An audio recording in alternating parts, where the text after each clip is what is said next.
My wife and I bought a cottage on Cape Cod almost 3 decades ago, but we left it behind when we moved into the heart of Boston for my career. I hadn't set foot in that cottage for 26 long years. She, on the other hand, drove out there 4 times every single year, like clockwork.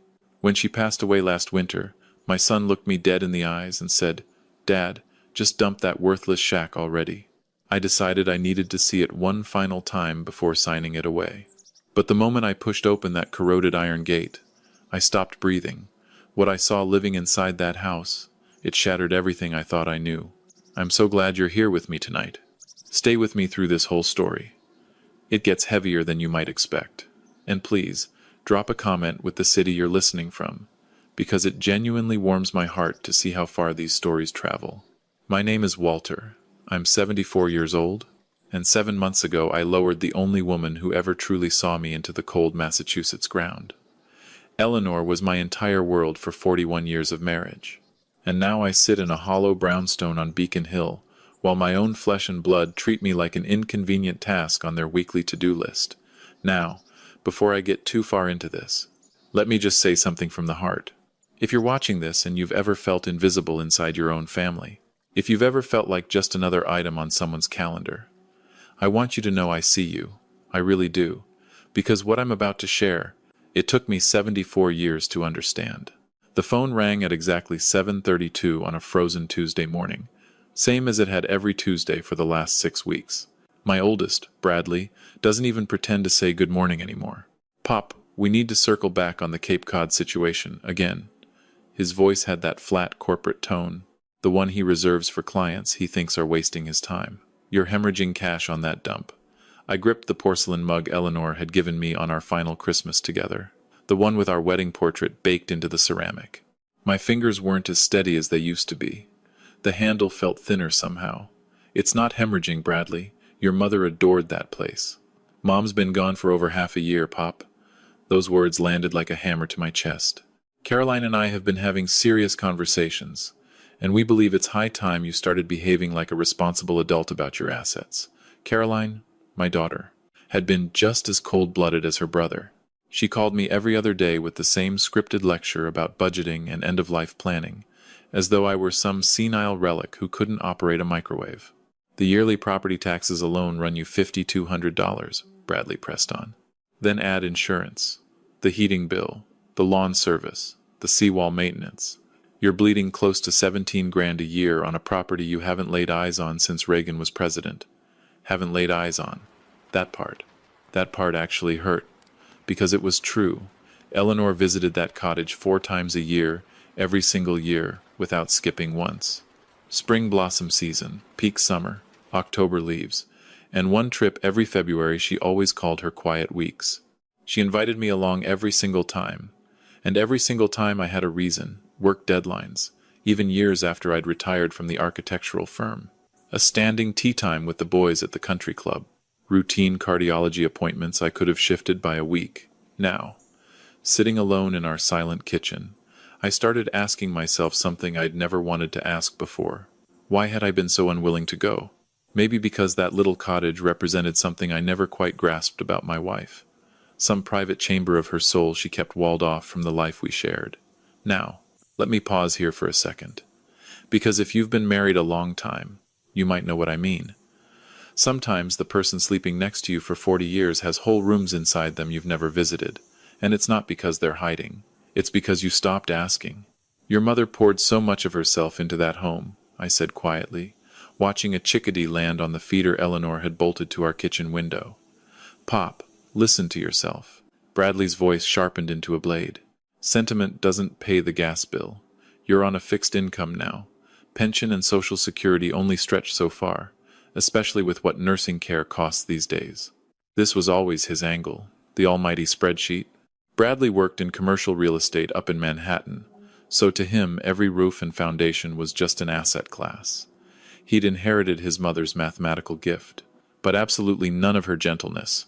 "Have you actually walked through that house since Mom died?" Caroline's voice cut through the speakerphone. She must have been listening on the line from her townhouse in Cambridge. "Because I drove out there last month, Pop, and I'm telling you, it's a wreck. The shingles are warped. The gate looks like it's been left in salt water for a decade. The whole property looks abandoned. My chest tightened until I could barely breathe. Eleanor had kept that cottage spotless. She used to tell me about every detail with this gleam in her eye. The hydrangeas she'd planted along the picket fence, the rocking chairs she'd arranged just so on the wraparound porch, the brass wind chimes near the kitchen window. If the cottage was falling apart now, that meant she really, truly was gone. Maybe I should drive out there, I said softly. What in God's name for? Bradley jumped in immediately. Pop, you're 74 years old. You have absolutely no business driving 4 hours each way to gawk at a property you're going to liquidate anyway. Just hand it to a broker and walk away. 74. He said it like I was already in a coffin. Like they were doing me a favor by letting me sign my own checks. Eleanor would have lost her mind if she'd heard the way they spoke to me. You know what? If you're listening right now and your kids talk to you like that, I want you to remember something. Age isn't a disease. Grief isn't dementia. And being old doesn't mean you stopped having a vote in your own life. The market is white hot right now, Caroline added in that smooth realtor voice she'd picked up somewhere. Cape properties are pulling in $350, $400,000. That's serious money, Pop. Money that could fund proper assisted living when the time comes. Assisted living. They'd been sliding that phrase into every conversation for months, as if burying my wife had simultaneously stripped me of the ability to cook eggs or read a newspaper. I'm not ready for assisted living, I said firmly. Of course not, Pop, Bradley answered with that condescending lilt. But planning ahead is just smart, and selling the Cape would give you flexibility. Flexibility, that word. They made it sound like generosity. But I'd seen the way Bradley's eyes had lingered on Eleanor's pearl strands when we packed up her vanity. I'd noticed how Caroline had quietly walked off with the heirloom silver tea set for safekeeping. I need time to think, I told them. Pop, you've had over 6 months to think. Caroline's voice carried that impatient edge she usually saved for her teenage sons. How much more time could you possibly need? 6 months. Had it really been that long since I held Eleanor's hand in that hospital bed, feeling her fingers go cool while machines whined their final mechanical goodbyes? It felt like yesterday. It felt like 100 years ago, both at once. Every month you delay is another month of waste, Bradley pushed. And honestly, Pop, we're getting concerned about your judgment lately. Yesterday you couldn't recall whether you'd paid the gas company, but you're clinging to a property that costs over $1,000 every 30 days. That one stung, because there was a sliver of truth to it. My mind had been wading through fog ever since Eleanor died. Some afternoons I'd forget to eat lunch entirely. Other days I'd wander into the den, stand in the middle of the room, and have absolutely no idea why I'd gone in there. Grief had wrapped itself around my brain like wet wool. Now, if you've ever lost someone you truly loved, you understand exactly what I'm describing. It's not stupidity, it's not weakness, it's just your soul learning how to walk again with one leg gone. Maybe Bradley's right, Caroline said, gentling her voice. Maybe simplifying your life would be healthier, stripping away unnecessary expenses so you can focus on yourself. Focus on myself. Such a sterile little phrase for the impossible task of learning how to exist without the woman who had been my partner for nearly 4 decades. I'll think it over, I repeated. But even as the words left my mouth, I knew this answer wouldn't satisfy them much longer. After I hung up, I sat in the silence of our kitchen, surrounded by Eleanor's ghosts. Her reading glasses still rested on the granite counter beside Sunday's Globe. Her favorite teacup, the one with the painted bluebells, still sat in the dish rack where I'd washed it the morning the ambulance came. Maybe they were right. Maybe holding on to that cottage was just postponing the obvious. Maybe it was time to release the last unmapped corner of Eleanor's life, a corner I'd never bothered to explore. 3 weeks slid by before I finally caved and dialed Bradley back. The pressure had been merciless. Daily phone calls, surprise drop-ins where Caroline would walk through my brownstone with a notepad, cataloging things she said needed repair. And worst of all, those carefully placed hints that maybe I shouldn't be making my own decisions anymore. I'll do it, I said when Bradley picked up. I'll sell the Cape. The relief in his voice was instant. Too instant. Pop, that's terrific. Genuinely, that's the smart play. I have a broker, a top closer in Provincetown, who handles luxury coastal listings. She moves properties fast. Moves properties fast. That seemed to be the only adjective my children valued anymore. Not meaningful, not memorable, not the simple fact that this had been their mother's sanctuary. Before we list it, I want to drive out there one more time, I said. There may be personal items still inside. A long pause. Pop, is that really required? What could possibly be worth a 4-hour round trip? Your mother spent a lot of her life in that house, Bradley. There might be photographs, journals, things that matter. Another pause, even longer. All right, but you're not going alone. Caroline and I will come with you. We'll help you triage everything. The very last thing I wanted was my children rifling through Eleanor's private belongings, snap-judging what was treasure and what was trash. They'd already done plenty of that when we cleared her closet here in Boston. I need to do this myself, I said firmly. Pop, you're talking about a 4-hour drive each way.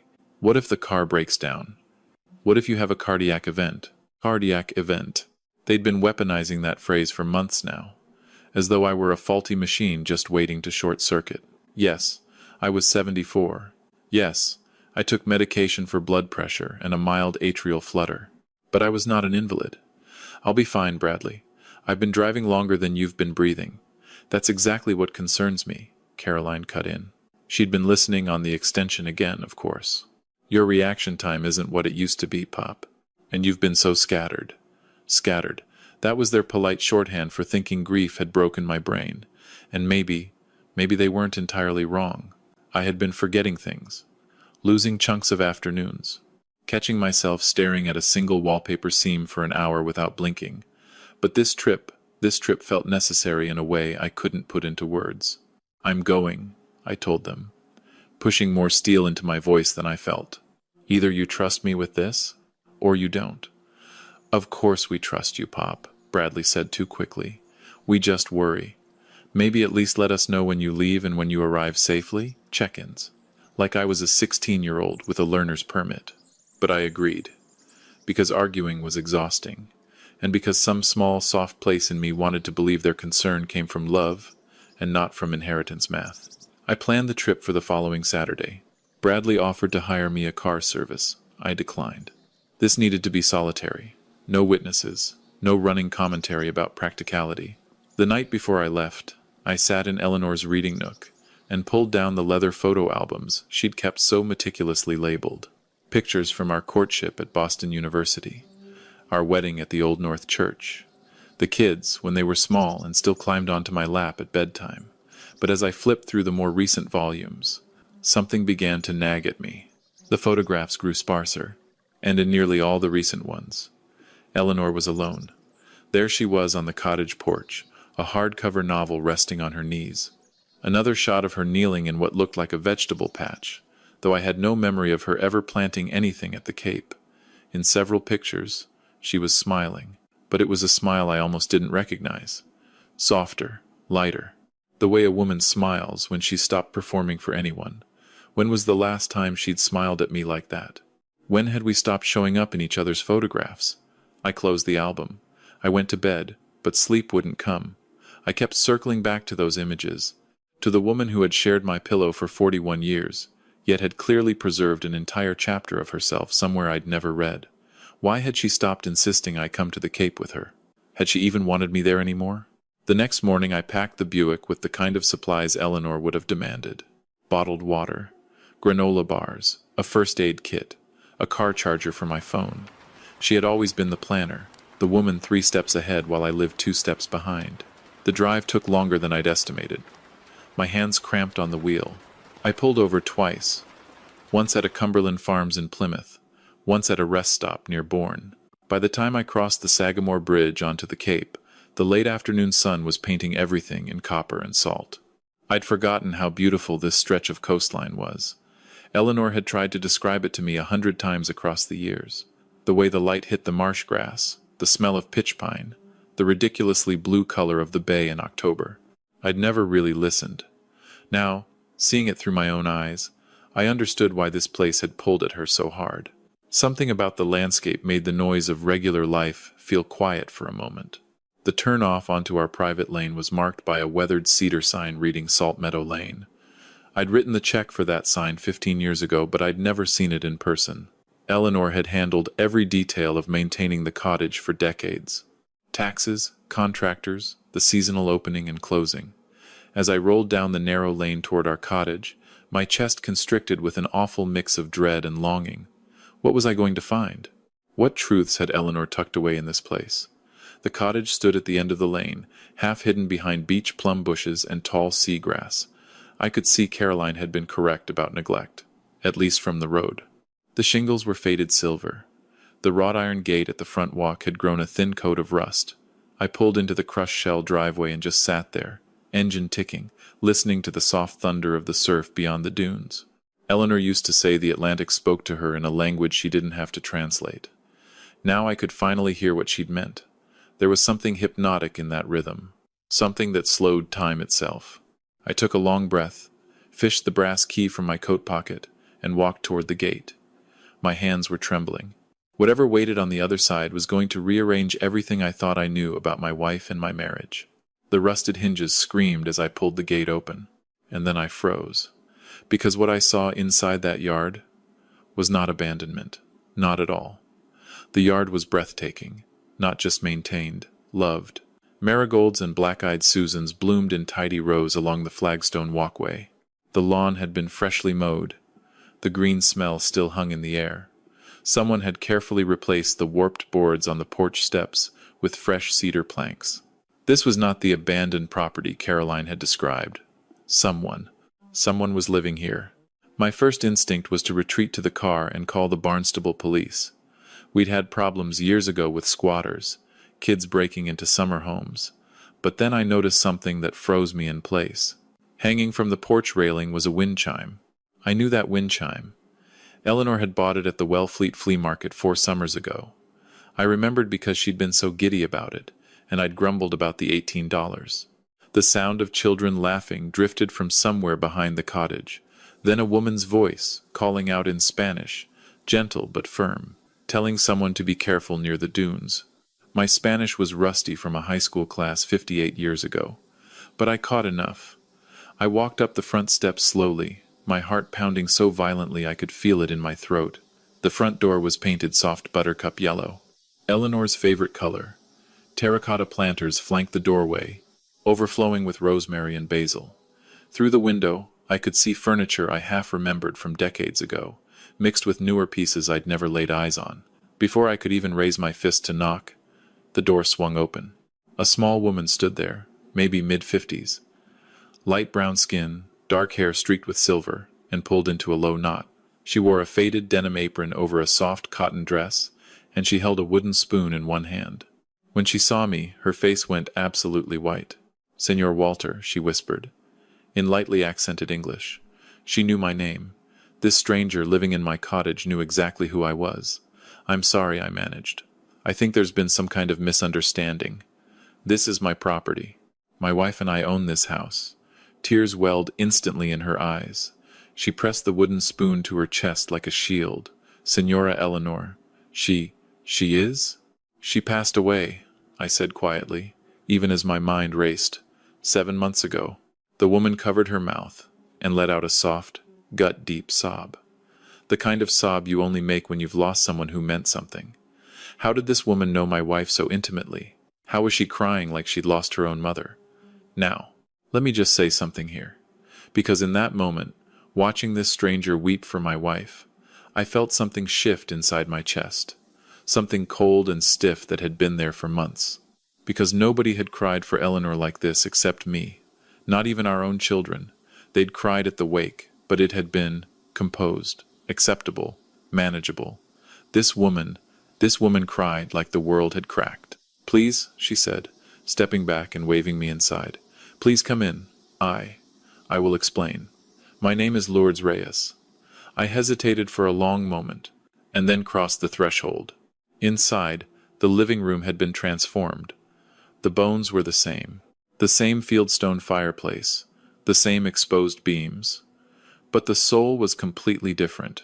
Family photographs lined the mantelpiece. Children's crayon drawings clung to the refrigerator with magnets shaped like seashells.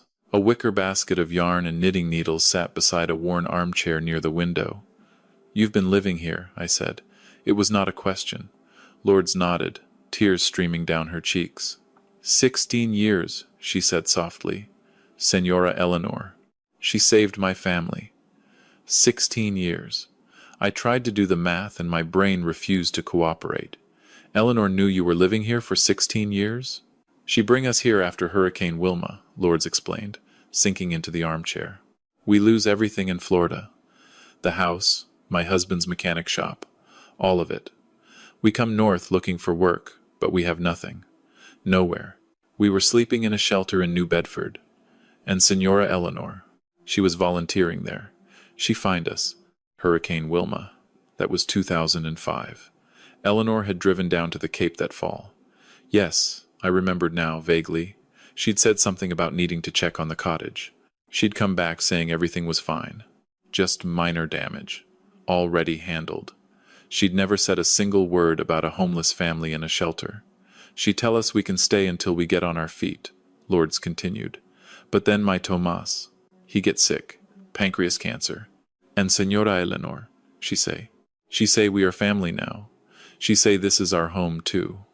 I sat down heavily in the chair across from her. My legs simply gave out. Your husband had cancer. 4 years he fight, Lourdes said, fresh tears spilling. Senora Eleanor, she help with the medical bills the insurance not cover. She drive him to chemo when I have to work the cleaning shift at the inn. She was, how do you say it? An angel. Unangle. Eleanor, who had always been generous with the church food drive, but careful with our money. Practical. She'd been quietly holding up an entire family for 16 years, paying their medical bills, giving them shelter, treating them like blood. Where is your husband now? I asked. He passed 3 years ago, Lourdes said quietly. Same sickness that takes Senora Eleanor. The same sickness. The room tilted. Time bent. Eleanor had cancer. Lourdes's eyes went wide. Her hand flew to her mouth. You, as you not know. My voice came out sharper than I meant. Know what? She fight cancer for 3 years, Senor Walter, Lourdes whispered. Pancreas. Same as my Tomas. She come here for treatments at Dana-Farber's outpost in Hyannis. She say she not want to worry you. She not want to be a burden. Now, I have to stop the story right here. Because if you've ever heard news that changed everything you thought was true, you know what happened to me in that moment. The walls of that little cottage tilted. The salt air coming through the window suddenly felt thick. I couldn't tell if I was sitting or falling. My wife had pancreatic cancer for 3 years, and she had told me nothing, while I was at the country club, while I was reading Patterson novels in my recliner, while I was complaining about her 4 annual trips. She had been driving herself to chemotherapy on Cape Cod, sleeping in this cottage between treatments, being cared for by a woman I had never met. The 4 trips a year, I said slowly. That's why she came. Lourdes nodded. Every 3 months. For the scans, for the treatment cycles. She stay with us. We take care of her. She was like mother to my children. I looked around the living room with new eyes this time. Really saw it. The crayon drawings. The small pairs of sandy sneakers lined up by the back door. The video game controller resting on a coffee table. How many children do you have? 3, Lourdes said with a sad, soft smile. Daniel is 23 now. He works as a mate on a fishing charter out of Chatham. Isabella is 19. She's at Cape Cod Community College, studying nursing. And little Mateo, he's 15.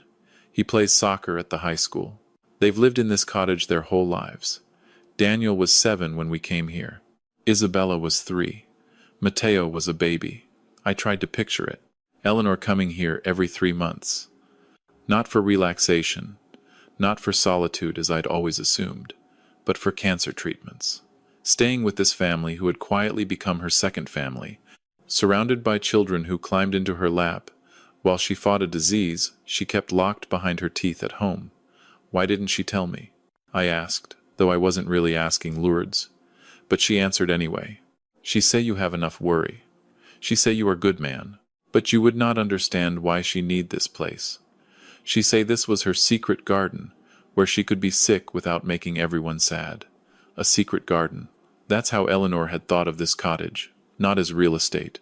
Not as an investment. As a sanctuary where she could be vulnerable without burdening anyone she loved. The money, I said suddenly. The taxes, the utilities, feeding all of you. Where did that come from? Lourdes looked uncomfortable. She had a job. She worked part-time at the little art gallery on Commercial Street in Provincetown. She say her paychecks stay here, for the house, for us. Eleanor had a job, my wife, who I'd thought was just taking pleasant little vacations 4 times a year, had been working a part-time job to support another family while battling pancreatic cancer alone. Senor Walter, Lourdes said carefully, your children, they know about us. Something inside my chest went cold. What do you mean? After Senora Eleanor pass. They come here. They tell us we have to leave. They say you are selling the cottage, and we have no right to be here. The son, he was very angry. He say we are taking advantage, stealing from family. The daughter, she was less angry. But she say we have to go before you find out anything. Bradley and Caroline knew. They knew about Lourdes and her family. They knew about Eleanor's cancer, and they had tried to evict an innocent, grieving family in secret. They had stood in my kitchen on Beacon Hill, lecturing me about wasted money, while knowing full well this cottage was the only home 3 children had ever known. Now, if you're listening to this and your blood is starting to boil, mine was too. But hold on to that feeling, because the next part is so much worse. What did you tell them? I asked. We tell them we wait to talk to you first. We respect Senora Eleanor too much to leave without you knowing the truth. The truth. My own children had buried the truth about their mother's secret life, about her cancer, about this family who had kept her company in her dying. They had been ready to throw a grieving family out into the cold rather than let me discover what kind of woman my wife had truly been. The screen door at the back of the cottage banged open. A teenage boy walked in, sandy and salt-streaked, shaking sand out of his sneakers. He was tall and lean, with dark eyes and a shock of curly black hair. When he saw me sitting there, he stopped cold. "Mommy," he said, his voice uncertain. "Mateo, come meet Senor Walter," Lourdes said gently. Senora Eleanor's husband. The boy's face shifted from caution to something almost like relief. "Senor Walter, Senora Eleanor talked about you all the time. She said you were a good man. She said you just needed time to understand." "Understand what?" I wanted to ask. But looking at this boy, a boy who had grown up under my roof, a boy my wife had loved like a grandson, I started to suspect that the person who needed to understand was not Eleanor. It was me. Mateo led me into the kitchen, where Lourdes had set out coffee and a plate of pastelitos still warm from the oven. He moved through that kitchen the way you only move through a place that's truly yours. He drummed his fingers on the table while he spoke. The exact same nervous habit Eleanor had. "Senora Eleanor always said you would come here someday. She kept a box of letters for you, in her room." "What letters?" I asked. Lourdes and Mateo exchanged a glance. "She wrote to you sometimes," Lourdes explained, "when she was scared or feeling alone. But she never sent them. She say maybe one day she will be brave enough. That day never come." My throat tightened until I could barely swallow. Eleanor had been writing me letters. For years. Pouring out things she couldn't say to my face. "Can I see them?" Lourdes hesitated. "Are you sure, Senor Walter? Some things, they may hurt to read." I considered that. In the past hour, I had learned my wife had fought cancer for 3 years in total silence, that she'd been quietly raising another family for 16 years, that my own children had known everything and chosen secrecy over truth. How much more pain could a few letters possibly contain? "I need to see them," I said. Lourdes nodded and rose. "Mateo, take Senor Walter to Senora Eleanor's room. I will bring the box." Mateo led me down a narrow hallway. I hadn't walked in over 26 years. He opened a door at the very end, and I stepped into what was unmistakably Eleanor's private sanctuary. The walls were soft sea-glass green. The bedroom window faced east, toward the water, with a writing desk angled to catch the morning light. Bookshelves lined the wall, filled with novels I'd never seen her read at home. Poetry collections, memoirs about illness, books about gardening. She spent a lot of time here, Mateo said quietly, especially when the medicine made her too tired to do anything else. On the nightstand was a framed photograph that punched the air out of me. It was a picture of us, our honeymoon in Bermuda, 41 years ago. We were standing on a pink sand beach, young and tan and so violently in love that I could feel it leaking out of the frame. Beside it was a more recent photograph. The three children, Daniel, Isabella, Matteo, building a sandcastle on the bay shore. Lourdes appeared in the doorway holding a wooden box. I recognized that box. I had built it for Eleanor in a woodworking class at the community center over 30 years ago. She'd told me she loved it. I'd never asked what she kept inside. "Take all the time you need," Lourdes said, setting the box on the desk. "We give you privacy." She closed the door softly behind her, and I was alone. Alone with 3 decades of my wife's silent thoughts. I sat down at her desk and opened the lid with shaking hands. Inside were dozens upon dozens of letters, neatly organized by date, going back almost 20 years. The earliest were on our regular monogrammed Boston stationery. The later ones were on different paper. Letterhead I didn't recognize. Hyannis Cancer Care Pavilion. I picked up a letter from somewhere in the middle, 3 years ago. "My dearest Walter, today Dr. Patel told me the cancer has come back. She wants to start the 2nd round of chemotherapy right away. But I asked for a few days to think. Not because I'm not going to fight, I am, but because I need to figure out how to do this without ruining the peace you finally found in retirement. You've been so happy these past few months. Playing golf with Henry and Frank. Reading those Lee Child novels you love. Smiling more than you have in 15 years. How can I take that from you? I know what you're thinking as you read this. That I should have told you immediately. That we should face this together. And you're right. But Walter, you spent 40 years carrying everyone. You worked 70-hour weeks at the firm. You held my hand through 3 miscarriages. You sat in waiting rooms during my mother's slow death from Alzheimer's. You held our children through every fever, every nightmare. You've earned the right to be a happy man without a wife dying in the next room.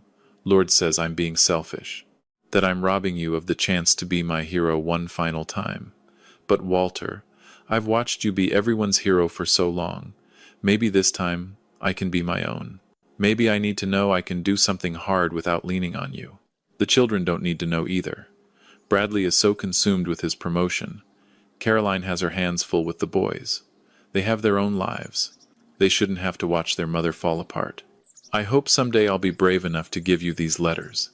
I hope someday I'll be able to explain why I needed this place, why I needed Lourdes and her family, why I needed to keep this part of myself separate. It's not because I love you any less. It's because I love you too much to watch you suffer through my suffering. I love you, Walter. I have loved you every single day for 38 years, even in the years when we felt like polite strangers sharing a hallway, especially then. Forever yours, Eleanor. I had to stop reading. My hands were trembling so hard the paper rattled. Tears were running down my face into my collar.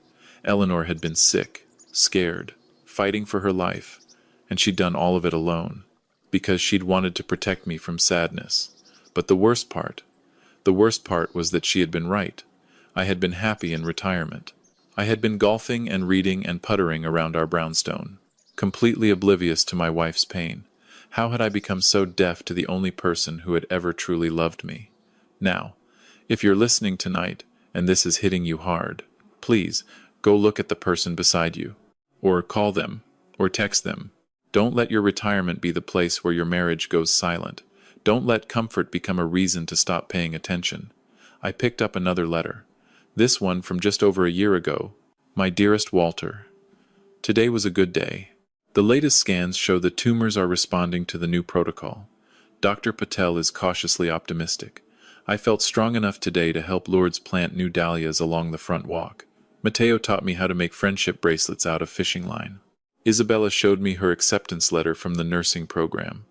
These people have become my family in a way I never thought possible. When I'm here, I'm not Eleanor the wife or Eleanor the mother. I'm just Eleanor. A woman who likes flowers and teenage gossip and the sound of children laughing through screen doors. I had forgotten that woman existed. I think about bringing you here sometimes. I imagine showing you the dahlia bed, introducing you to Daniel's girlfriend, Beatriz, watching you teach Matteo how to throw a proper slider. But then I remember how uncomfortable you get around new people, how you always feel like an outsider in other people's homes. This is my space, Walter. For the first time in my adult life, I have a space that belongs entirely to me. Does that make me a bad wife? I don't think you'd understand. You've always been so self-contained, so sure of who you are.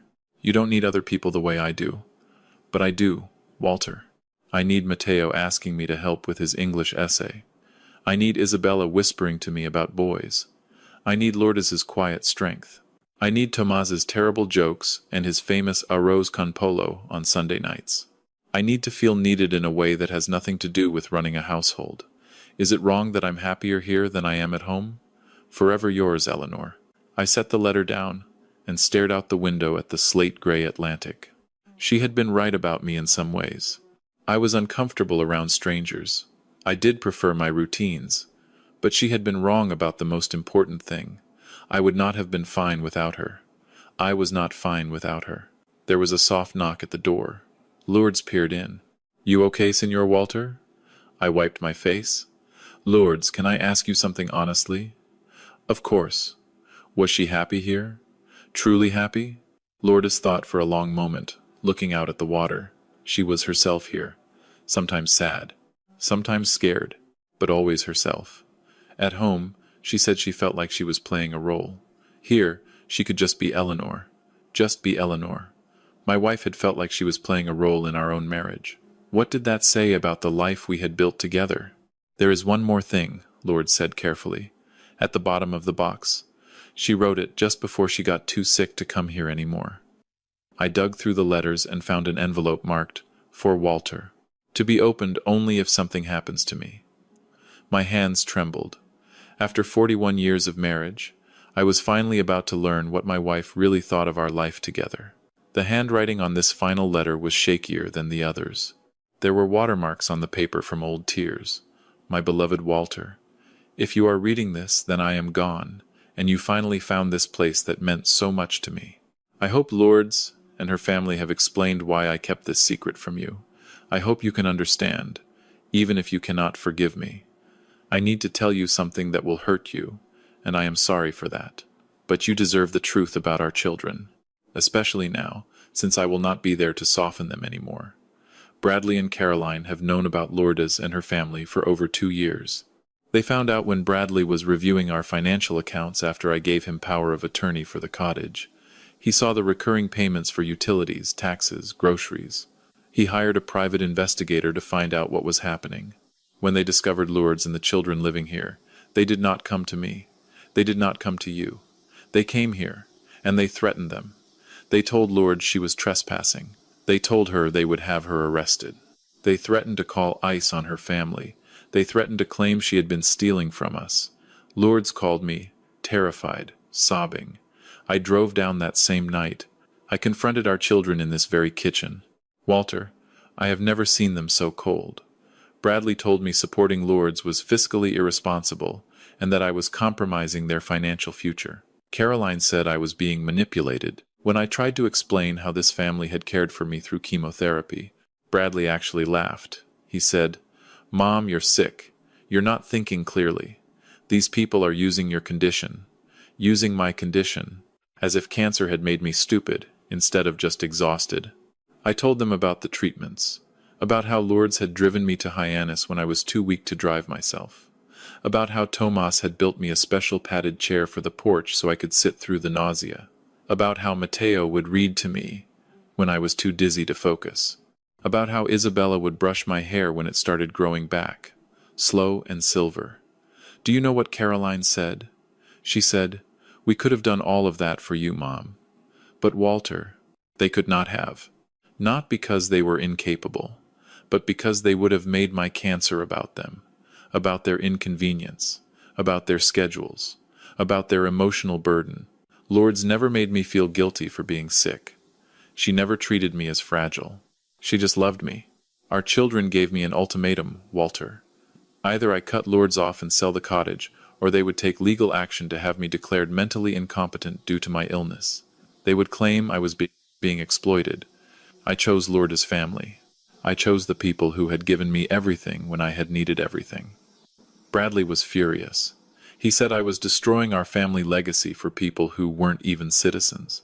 Caroline cried and said I was choosing strangers over my own children. But Walter. They had stopped being strangers years ago. They were family in a way Bradley and Caroline had stopped being long ago. When did our children become so cruel? When did they stop seeing people as souls and start seeing them only as tax brackets? I made them swear not to tell you while I was alive. I did not want you forced to choose between them and me. But now that I am gone, you need to know who they really are. You need to know that when they pressure you to sell this cottage, it is not concern for your finances. It is rage that outsiders might benefit from what they consider their inheritance. I have spoken with a lawyer here on the Cape. Her name is Margaret Hollister. She has all the documents. She has options for you. Walter, you are a good man. You always have been. You worked hard. You were faithful. You loved us the best way you knew how. But somewhere along the way, we stopped really seeing each other. We became roommates. And our children learned to see relationships as ledgers. I do not blame you. I do not blame myself anymore either. Sometimes people just drift. But I hope you can find your way back to the man you were before the world made you tired. Lourdes and her family loved me, not for what I gave them, but for who I was when I was with them. I hope you can find a family that chooses you back. All my love, always and forever, your Ellie. I sat in that chair for a very long time, watching the sun set across the bay through Eleanor's window. My children had not just known about Eleanor's secret life. They had actively tried to crush it. They had threatened a grieving immigrant family. They had emotionally blackmailed their dying mother, all to protect money that wasn't even theirs yet. Now, if you're listening to this story right now and you have parents, I want you to think about something. Are you treating them like people? Or are you treating them like an estate that hasn't been distributed yet? Because there is a difference, and the older they get, the more they can feel which one you really see them as. The smell of cooking drifted from the kitchen. Lourdes was preparing dinner for her family, the same way she had every evening for 16 years. In the cottage, my children wanted to liquidate. There was another soft knock. Signor Walter? It was Isabella. I'd heard her come home earlier from her shift at the diner. Mommy says dinner is ready, if you want to eat with us. I looked up at this young woman Eleanor had watched grow from a toddler into an adult. She had her mother's gentle eyes and a shy smile that, somehow, reminded me of my wife. You don't have to, she added quickly. Mommy just thought you might be hungry. We always make too much food anyway. Too much food. Eleanor used to say I never made enough when it was my turn to cook. She said I had no sense of proportion, because I'd spent 40 years cooking for one while she was here, being part of a family that gathered around a real table, every single night. I'd like to eat with you, I said, standing up slowly. My knees ached. My heart felt like it weighed 100 pounds. In the kitchen, Lourdes had set an extra place at the table. Mateo was already seated, talking with Daniel about some boat engine that needed rebuilding. Daniel looked up when I came in. He had broad shoulders and a worker's tan, and he resembled his father in the photographs on the fridge. He stood up. Signor Walter, he said, extending his hand. I'm sorry we couldn't meet under better circumstances. Signora Eleanor talked about you constantly. She did? All the time, Isabella said, sliding into the seat beside me. She told us about the bookcase you built her, about how you used to take her dancing at the Charlestown Navy Yard when you were dating. She showed us pictures of the canoe you carved by hand. Eleanor had talked about my woodworking, about our courtship. I'd given up the woodworking decades ago, after retirement, because I couldn't see the point of building furniture nobody needed. But she'd kept the memory alive somewhere, spoken about it with pride. To strangers who became family. She said you were very gifted, Lourdes added, ladling rice and beans onto my plate. She said you had just forgotten how much you loved making things with your hands. As we ate, I listened to this family talk. Mateo was excited because he'd been bumped up to varsity soccer. Isabella was nervous about her clinicals. Daniel was saving up for a ring for Beatriz. Normal family conversation. The kind Eleanor and I used to have with Bradley and Caroline before they became adults who only called when they wanted something. Signor Walter, Mateo said as Lourdes brought out a small flan, are you going to make us leave? The question hung in the kitchen. 3 pairs of eyes turned toward me. Lourdes opened her mouth. Mateo, that is not appropriate. It's okay, I said. It's a fair question. I looked around the table at these people who had loved my wife when I was too distracted to notice she needed loving, who had nursed her through illness I never knew existed, who had given her the warmth our own children had stopped offering somewhere along the way. My phone buzzed. I knew without looking it was Bradley or Caroline. For the first time in 7 months, I turned my phone off without reading. I slept that night in Eleanor's bedroom, in the bed where she had recovered from chemotherapy I never knew about. The sound of the Atlantic was different than I'd expected, not crashing, almost whispering. It eased something in my chest I hadn't known was clenched. In the morning, Lourdes brought me coffee in Eleanor's favorite mug, the blue one with hand-painted seashells. "How did you sleep?"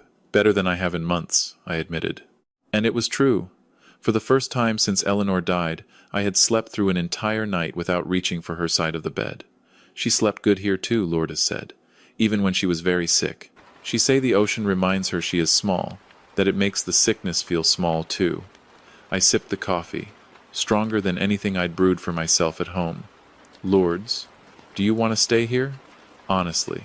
Not because you feel obligated to honor Eleanor's memory, but because this is your home." Lourdes looked out the window for a long time. "My children were born in Florida, but they grew up here. Mateo never knew anywhere else. Isabella graduated from Nauset High. Daniel met Beatriz at the Marina. This is not just where we live, Senor Walter. This is where we belong. And me being here. Does that feel strange?" "No," she said immediately. "Senora Eleanor used to say this house was too big for one person. She said it needed family to make it alive again." Family. I'd been turning that word over in my hands all morning. Blood didn't automatically make family. Living in the same brownstone for 4 decades didn't guarantee connection. Family was something you built with daily kindness and showing up. My phone had been buzzing relentlessly since the night before. I finally turned it back on. 23 missed calls, 31 text messages, most from Bradley and Caroline, some from their spouses, even from Caroline's 2 teenage sons. The messages followed a familiar arc. Concern. "Pop, are you okay?" Then irritation. "We're worried sick." Then anger. "This is unacceptable. We're driving down." The most recent, from Bradley, sent at 6 that morning. "Pop, we know something is wrong. We're leaving Boston now. Don't do anything rash before we talk. Don't do anything rash. Like honoring my wife's wishes. Like treating human beings with basic dignity. Now, if you've ever had family members trying to control your decisions through guilt and panic, you know exactly what I felt in that moment. I looked at Lourdes. "My children are coming. They'll be here by lunch." Fear flashed across her face. "We can leave for the day. Take the children to my sister's." "No." The word came out hard. "This is your home, Lourdes. You don't run from your own home." I walked to Eleanor's desk. Among the scattered letters was a business card. Margaret Hollister, estate attorney. Eleanor had been planning ahead even at her sickest. I called the number. A warm, professional voice picked up on the second ring. "Miss Hollister, this is Walter Pendleton. I believe my late wife, Eleanor Pendleton, was a client. Mr. Pendleton." Yes, Eleanor was a dear friend, not just a client. "I am so deeply sorry for your loss. She was an extraordinary woman. I'm at our cottage. I've discovered things. I need to understand what she set up. Of course. Are you free this morning? I have her file right here." Margaret Hollister's office was in a converted whaling captain's home in Provincetown. She was a sharp-eyed woman in her 60s, silver-haired, the kind of attorney who clearly didn't suffer fools. "Eleanor came to me 3 years ago," she said, spreading documents across her desk. "She wanted to make sure Lourdes's family would be protected if anything happened to her. We worked together for months on every contingency. She handed me a thick folder. There is a living trust. The cottage cannot be sold without giving Lourdes's family adequate notice and substantial relocation assistance. There is also a life insurance policy. Eleanor purchased specifically to fund the cottage expenses for 10 years. 10 years. Eleanor had planned a full decade past her own death to make sure this family stayed safe. Your children cannot evict Lourdes's family. Eleanor made absolutely certain of that. But more importantly, she left you with options. What kind of options? Margaret smiled gently. Eleanor was very specific about what she hoped you would choose, but she knew she could not force your hand. She set up 3 scenarios, fully documented. She laid out 3 folders. Option 1. You sell the cottage. Lourdes's family receives 6 months' notice and $75,000 in relocation assistance. Option 2. You keep ownership but sign a long-term lease with Lourdes, formalizing them as tenants with full legal protection. Option 3. She paused. Option 3. You transfer ownership of the cottage to Lorda's family outright. You use the life insurance proceeds Eleanor left to purchase a smaller property nearby for yourself. A smaller property nearby. Eleanor had even planned for the possibility that I might want to stay. She really thought of everything. Eleanor spent months working through every detail. She wanted everyone treated fairly. But Mr. Pendleton, I should tell you, she hoped you would choose option 3. Why? Margaret leaned back. Because she said you'd been lost since retirement. She said you needed a purpose, a family that needed you, not just for your money. She believed Lourdes and the children could give you that. Now, let me say something here. Because if you're sitting at home tonight, watching this story, and you've been feeling lost since you retired, you are not alone. So many men, especially in the United States, define their entire identity through their work, and when the job is gone, suddenly they are floating. Eleanor had seen that in me. She had been planning my second life. Even while she was dying. There was one more thing. Margaret slid a small, sealed envelope across the desk. Eleanor asked me to give you this, only if you came here and met Lourdes's family yourself. Inside was a short note in Eleanor's handwriting. Walter, if you are reading this, then you have seen what real family looks like. Don't let our children's greed bury something beautiful. Choose love. Choose belonging. Choose the life we forgot how to give each other. All my love. Ellie. My phone rang. Bradley. Pop. Where the hell are you? We're at the cottage. There are people here claiming they live here. I could hear Caroline shouting in the background. I could hear Mateo trying, in his careful and respectful English, to explain things. I'm handling business in town, I said. I'll be back within the hour. Pop, do not do anything stupid. We need to talk before you make any decisions about these people. These people, as if Lourdes and her children were objects to be sorted. Bradley, I want you and Caroline to sit at that kitchen table. Eat the lunch Lourdes is making. Listen to what they have to say. And remember, your mother loved them. Pop, you are clearly being manipulated. I hung up. I turned the phone off. Margaret was watching me with something that looked almost like pride. What are you going to do? I looked down at the legal documents that would make Lourdes's family the rightful owners of the cottage Eleanor had treasured. The cottage where she had faced her cancer, surrounded by people who loved her unconditionally. I'm going to honor my wife's wishes, I said, picking up the pen. And I'm going to choose the family that chose her. Now, I want you to imagine this for a second. Imagine being 74 years old, standing at a desk in Provincetown, finally signing your name to the truth your wife had been writing for years. Imagine the weight of 41 years of missed conversations finally settling in the right place. As I signed those papers, something shifted inside me. Not grief, not anger, not the hollow emptiness I'd carried for 7 months. Peace. For the first time since my wife died, I felt like I was exactly where I was supposed to be. When I drove back to the cottage an hour later, Bradley's BMW and Caroline's Audi were still in the driveway. But the energy had changed. Through the kitchen window, I could see my children sitting at Lourdes' table. They looked uncomfortable, but not hostile anymore. Isabella was showing Caroline something on her phone, probably nursing school photographs.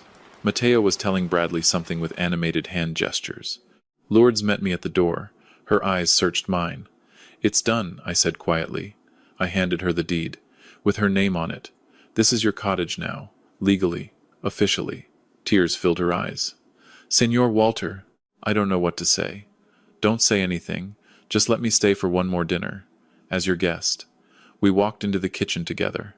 My children's faces shifted when they saw I was not carrying real estate listings or eviction papers. I was carrying peace. And for the first time in 7 months, I was home. Now, let me tell you what this story teaches us. Because there are lessons buried in here that every American family should hear. First lesson. The people who care most about your inheritance are rarely the people who care most about you. Watch carefully who shows up before you die, and who only shows up afterward, with a calculator. Second lesson. In this country, we treat our elderly like inconvenient files to be archived. Don't let your kids do that to you. You have rights. Under federal law, financial elder abuse, including coercion to sell property, is a crime in all 50 states. If your adult children are pressuring you to liquidate assets, You are entitled to consult an estate attorney without telling them. You are entitled to set up a trust they cannot override. You are entitled to designate a power of attorney who is not in your immediate family. The Elder Care Locator at 1-800-677-1116 connects you to free local resources. AARP has free legal counsel referrals in every state. Adult Protective Services exists in every county for a reason. Use them. Third lesson. The biggest mistake most of us make in marriage is assuming that comfort means closeness. Comfort can become silence. Silence can become two people quietly mourning a marriage they're still inside of. If you're married right now, ask your spouse a real question tonight. Not how was your day? Something deeper. What have you been carrying alone lately? That question alone could save a marriage. Fourth lesson, and this one is the hardest. Family isn't always blood. Sometimes the people who hold your hand at 3 a.m. aren't related to you at all. And that's okay. That's actually how it's supposed to be sometimes. So tonight, I want you to do one specific thing. Pick up your phone. Text someone who has been chosen family to you. Tell them they matter. Don't wait until they're gone. And ask yourself this question before you sleep tonight. If I died tomorrow, who would actually mourn me? Who would feel my absence like a missing limb? Make sure those people know they matter. While you still can. Now, if you're still here with me at the end of this story, thank you, truly. I want to hear from you in the comments. Comment 1 if you think Walter did the right thing transferring the cottage. Comment 2 if you think his children deserved a quicker forgiveness. Comment 3 if you've ever been in a similar situation where family fought over a parent's inheritance. And right below that, tell me where you're watching from. Your city, your country, what time it is wherever you are. I genuinely love reading every comment from every corner of the world. It blows my mind that one story can travel that far. That night, after Bradley and Caroline drove back to Boston in stunned silence, I sat alone on the porch Eleanor had loved. Lourdes had given me her spare room. Tomorrow, I would start looking at small cottages nearby. Not because I had to, because I wanted to. I had finally found the family Eleanor had been quietly building for me all along. Disclaimer. This is a fictional story inspired by common situations many American families face, but it has been 100% rewritten by me, here in New York, to avoid reused content and to bring you something genuinely original. Any resemblance to real persons is coincidental. If you enjoyed this story, please give it a like, subscribe to the channel, and hit that little bell so you don't miss the next one. There are so many more stories like this coming. Stay kind, stay awake, and don't wait until someone is gone to ask them who they really were.